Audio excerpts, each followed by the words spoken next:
আমার বিরুদ্ধে যদি মামলা হয় আমি ডিজে বাজাবো বলে তাহলে অমিত শাহর বিরুদ্ধে এফআইআর হবে না কেন? আমরা তো কোর্টে মুভ করবো। তদন্তকারী সংস্থার কাছে রাজ্যের মুখ্যমন্ত্রী যদি আমি বাংলা থেকে বহিরাগতদের আক্রমণ করেছি বলে আমার ভাষণে এই তদন্তভার সিআইডি কে দেওয়া হয়, তাহলে যে বহিরাগতরা এসে বাঙালিকে আক্রমণ করেছে সেই মামলার দায়ভার কেন সিআইডি বা সিবিআই কে দেওয়া হবে না? এই প্রশ্ন তো উঠবেই। যদিও আমি দেখছি মিডিয়া অনেক কিছু বেরিয়েছে, আমায় কি প্রশ্ন করেছে তদন্তকারী সংস্থার কাছে আর আমার সাথে কি আলোচনা হয়েছে এটা মিডিয়ায় চলে আসছে। এবং আমি বাড়ি ফেরার আধ ঘন্টার মধ্যে আমাকে প্রথম প্রশ্ন কি করা হয়েছে, আমাকে দ্বিতীয় প্রশ্ন কি করা হয়েছে, আমাকে তৃতীয় প্রশ্ন কি করা হয়েছে, আর উত্তরে আমি কি বলেছি সব আমি দেখছি মিডিয়ায় রিপোর্ট হয়ে গেছে। আমি এটা নিয়েও আগামী দিন হাইকোর্ট মুভ করব। আমি যখন তদন্তে কি আলোচনা হয়েছে কারোর সাথে আলোচনা করছি না, তার মানে আমি ধরে নিতে পারি তদন্তকারী সংস্থার কাছ থেকে মিডিয়ায় এই খবরগুলো লিক হচ্ছে। যদি লিক হয়ে থাকে ইনভেস্টিগেশনের উদ্দেশ্য তো ঠিক না। সুতরাং আমি বারবার তদন্তকারী সংস্থা যেখানে আমাকে ডেকেছে আমি গেছি। আমি যদি কলকাতায় উপস্থিত না থাকি আমি তো যেতে পারি না। আর এখন সরকার পাল্টেছে, এরা বিভিন্নভাবে মামলায় আমাকে ট্যাগ করবে। আমি শুনেছি যে মামলায় আজকে আমাকে নোটিশ দিতে এসছে, আমি বলেছি 4 তারিখের পর ডিজে বাজে। আমি প্রশ্ন করতে চাই যে আমি যদি সত্যি কোনো ভুল বলে থাকি, আমি এই স্টেটমেন্টগুলো কবে করেছি? নির্বাচন চলাকালীন।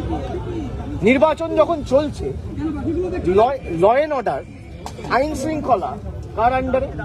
ইলেকশন কমিশনের আন্ডারে। মমতা বন্দ্যোপাধ্যায়ের আন্ডারে তো ছিল না। তাহলে তখন আমার বিরুদ্ধে এফআইআর হলো না কেন?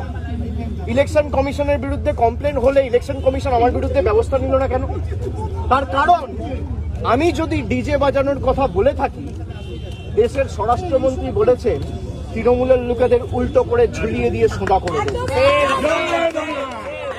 প্রত্যেক ক্রিয়ার সমান এবং বিপরীত প্রতিক্রিয়া রয়েছে। আপনি বলবেন জ্ঞানেশ কুমারকে যদি আমার এগেনস্টে অ্যাকশন নিতে হতো তাহলে অমিত শাহর বিরুদ্ধেও অ্যাকশন নিতে হতো। অমিত শাহর বিরুদ্ধে অ্যাকশন নেওয়ার ক্ষমতা ইলেকশন কমিশনের নেই, তাই আমার বিরুদ্ধেও অ্যাকশন নিতে পারেনি। সরকার বদলেছে, এখন মামলা হয়েছে। আমাকে প্রশ্ন করছেন আপনি তদন্ত এড়িয়ে যাচ্ছেন। আমি কোনো তদন্ত এড়িয়ে যাই, আমার দোকানোর কিচ্ছু। 30 তারিখ বিকেলে আমার উপর আক্রমণ হয়, আপনারা দেখেছেন। 48 ঘন্টা আমি বাড়ি থেকে কেন্দ্র তদন্তকারী সংস্থার সম্মুখীন হয়েছি এখনো পর্যন্ত 8 থেকে 10 বার। যারা এতদিন ধরে তদন্ত চালাচ্ছে আমাকে যখনই ডেকেছে আমি গেছি।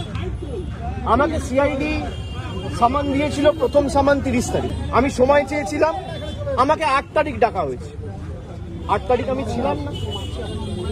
আমি 6 তারিখ দিল্লির উদ্দেশ্যে রওনা দিয়েছিলাম, ইন্ডিয়া জোটের মিটিং ছিল। 8 তারিখ তারা জানে যখন আমি দিল্লিতে, তখন 8 তারিখ বিকেলে নোটিশ দিয়ে বলা হচ্ছে 9 তারিখে আসুন। 9 তারিখেও আমার বৈঠক ছিল।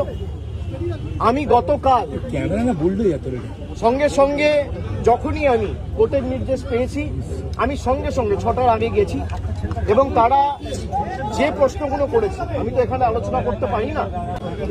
আমার সামর্থ্য অনুযায়ী যেখানে যখন প্রয়োজন হয়েছে যে মামলাই ডাকুন। গতকাল আমি ভবানী ভবনে সিআইডি অফিসে গেছিলাম।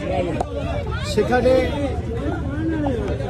আমাকে প্রায় 5.5 ঘন্টা জিজ্ঞাসাবাদ করেছে তদন্তকারী সংস্থার প্রতিনিধি।